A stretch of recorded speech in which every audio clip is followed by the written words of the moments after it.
Forbes India Resilient Masterminds, powered by Microsoft. Organizations that can navigate and succeed in times of change have one thing in common: they are resilient. The Forbes India Resilient Masterminds, powered by Microsoft, is a conversation with India's eminent business leaders who are building resilience across their organizations and teams by leveraging technology at the core of their business operations. In this segment, we're in conversation with chief financial officers from leading organizations across industries who would be sharing their perspectives around changing business models, data driven risk predictions, technology enabled advanced forecasting, evolving planning cycles, and cost management. I would like to welcome Rajesh Rajak, who's a CFO at IIFL, Prashant Mahagaonkar, who's a CFO at Citius Tech Healthcare, Rekha Talluri, who's the CFO at Microsoft India, and Manish Dugar, who's the CFO at Mphasis. I would like to start with Rajesh and ask him how his role has evolved during the pandemic and what are some of the learnings that he would incorporate over the next few months and years into his role. Over to you, Rajesh.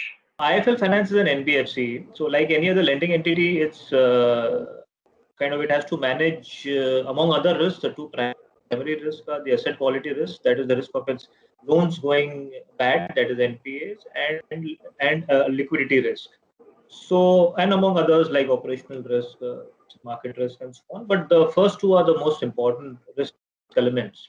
Now, in terms of how we forecast for them, obviously, the earlier method would be in terms of looking at the past and say that you look at the past and say that, okay, during the last 5 years, 6 years, this has been the average kind of loans going into NPAs of this segment and so on. And then based on that, you predict for the future. Now, that approach used to work for products that are at a mature life cycle. So if you launch a new product, what happens? So, I mean, similarly, in the COVID environment, it's a totally kind of, the risk is the same, but the factors that affect the risk have totally changed. We haven't seen this kind of a swing downwards and then upwards again. And Manish, at an IT company, would you have changed your models in any way? Because I think your customers were still live and they were still paying and business still went on for a lot of IT businesses, right? So has anything changed there on your risk modeling? Well, I think the most important thing is we don't try to predict.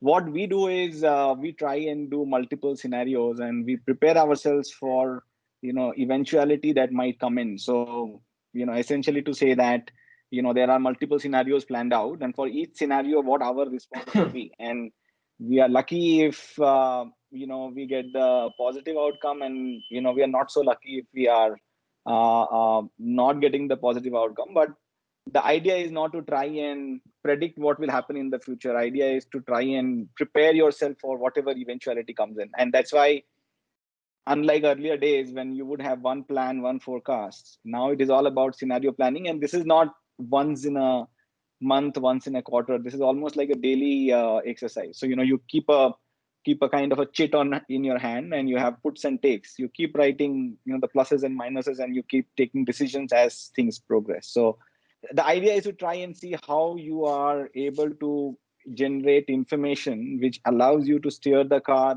as things are changing, almost every moment. And Prashant, I would imagine that you were probably the least affected given the nature of your business. So has anything changed at all for you guys? That's a good one. It's actually a misnomer that we were least affected because if you look at the healthcare market also, right, there are certain segments of the healthcare market which are significantly affected. Business is primarily focused on development side of things. And therefore, we did get impacted because of COVID, unlike the normal belief that, healthcare technology companies did not get affected initially. So yes, we did get impacted, and our models, as Manish rightly put, right, were made more agile, were made more simple, if I may call it.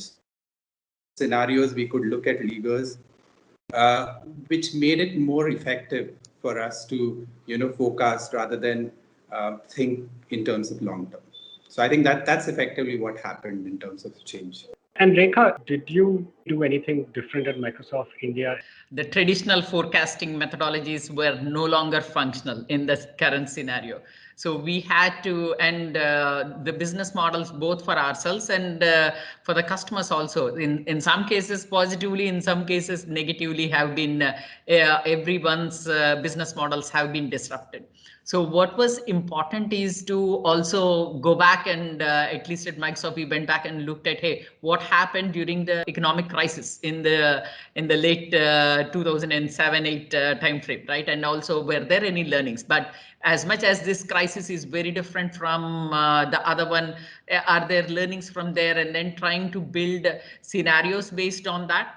And if you think about Microsoft in terms of how it has disrupted us, we suddenly saw a huge surge in terms of demand for our own teams, and also for our hardware product surface, as more and more companies have gone back to work from home, and they were looking for hardware devices. So we saw a huge surge in terms of capacity needed for data centers, capacity needed for us to enable smooth remote working for all our customers and enable frontline teams, right? And most importantly, even to help enable productive work as we saw the surge in terms of surface. And this is all also in terms of how we are looking at supply chain. That becomes very important.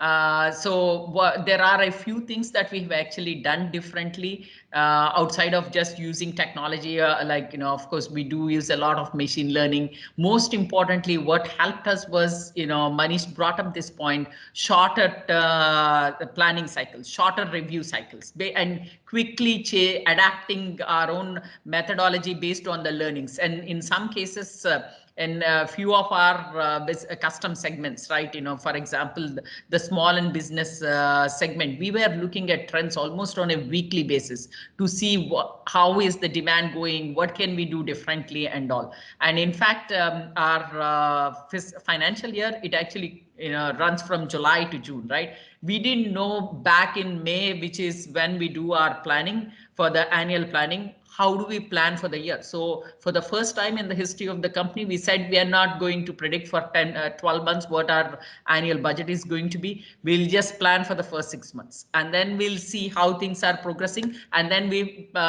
do a budget for the next 6 months, right? So this also helps us build agility in terms of what we need to do differently. Rajesh, a lot of the business risk for an NBFC depends on the income of its borrowers. And you saw that being hit during the pandemic. Essentially, how have your models changed, and have you been using more technology to predict the income risk for your customers? Analytics is very useful, and we use that a lot in, for example, for unsecured business loans, where really the kind of not security, but it's all lent based on the expected cash flow of the customer. Obviously, the higher risk is compensated by higher rate being charged to the customer. So there you would have used things like how would a client in the tourism industry be impacted from, say, someone who is in the downstream pharma business, say a pathology lab or a medical store and so on. So again, analytics has been useful to us by kind of cutting down the overall pie into various segments and sub-segments, and then applying analytics on each one of them separately. And Rekha, you spoke about increased demand from customers for Surface devices and for data centers, etc. But were you able to specifically work with them in order to reduce their expenses during this period, or help them in their sort of expense management or their cash management? First, as the pandemic hit us, the first thing that we have actually done as a company is how do we enable our customers to be as they go into this hybrid work environment, right? And as a company, to the point that Manish has said, we did invest a lot in terms of providing these free Teams queues for a certain defined period of time, so that we are enabling our customers to be operational, right? Whether it is the frontline healthcare workers, or also providing that data that is needed for them to make those decisions. And a very important point for us to also think about is, as customers are all going to this hybrid work environment,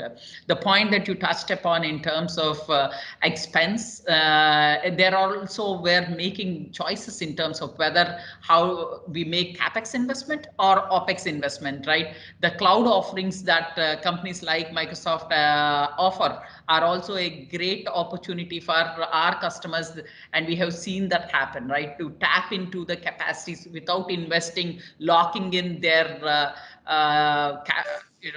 capital and their cash reserves, because they all want to reserve, keep that money for the future, so that they are investing as they come out of the pandemic. And this is what we have seen, that the adoption of cloud has accelerated, and most importantly, from our perspective, it's also providing that flexibility to our customers, that they only pay for what they're using. Right. And Manish, a similar question to you. You spoke about the fact that certain costs you were able to eliminate, like travel, but certain others you wanted to reinvest back into the business. So my question is, post the pandemic, and the result of all the tools you've deployed, would you say that there could be a permanent saving on certain costs that people are not anticipating right now? I'm not talking about easy ones like just office costs, but could there be certain costs that people are not anticipating right now, but could become permanent savings as a result of the deployment of softwares, etc., that you've done? In the IT services industry, geography was already a history, right? And with the pandemic, that has become probably true for many other companies, many other industries as well. There were companies which were very open to work from home, especially the new age tech companies, and there were companies which were absolutely against work from home. So you have to be in office 8:30 to 5:30 and stuff like that. One thing that has happened because of pandemic is almost every company, every industry have realized that there is a tech in their business. Every business is a tech business, because it's no more about it is good to have. It is almost like without this the business can't run. If you have to reach your customer, if you have to serve your customer, if you have to meet your employees, if you have to interact with your employees, there's no other way but to use tech. So even if you look at the published results of most of the companies, including the large financial services companies, the large US banks, despite their revenue and profitability and profits having dropped, their absolute spend in technology actually has gone up. What used to get spent across multiple channels, you would have heard the concept of omni-channel a lot earlier, right? Most of the physical channels have reduced in importance, and the online channel, the tech channel, has really scaled. What took e-commerce to 20-25 years, that happened over 2 months, right? It almost like became the only way to kind of deliver. Prashant, you've seen your business where a certain part of your business came down as elective surgeries went down, but then another part of your business rose. And that would have been a learning exercise on how to shift and deploy resources, etc., etc. Now, we'll come out of this situation soon. How would these sort of tools help you in the future? I'm sure you would have taken some learnings from this, because one part of your business collapses and the other one rises. How do you sort of manage this shift? Any thoughts on that, on how you'll be better prepared the next time round? One of the most important learnings, right? While I said we moved our P&L to be more flexible, we also made an informed choice of not asking people to leave. And what that meant was we had a lot of talent within the company, which could help us innovate and accelerate, be prepared for growth whenever there was. And that initiative of ours, right, has helped us move skills of people to the required markets where things were, warm or hot. At the same time, it has helped us create, efficient accelerators or models of delivery to make sure that we are prepared whenever or we can deliver faster and better as soon as business starts kicking in. We have also, as you rightly said, right, in terms of moving the people from one sector to the other, that learning has been very critical for us during this phase. And that literally means, to a certain extent, upskilling or training people to make sure that they are, uh, kind of ready for the different sector or segment that we need to cater to. So I think overall, as Manish, Rekha have put it together, right, this learning experience was literally a crash course, which has helped us to adapt more, uh, and has helped us to make sure that we are more flexible in whatever we do. Right. So I'd like to thank you all for taking the time. And we had representation from a cross section of companies. We had a finance company, an IT company, and healthcare company. That sort of allowed us to see how each business has been affected differently, reacted differently, and how the role of the CFO is different in each business. So Rajesh, Manish, Prashant, and Rekha, I'd like to thank you very much for joining us today. And thank you for sparing the time. Forbes India Resilient Masterminds, powered by Microsoft.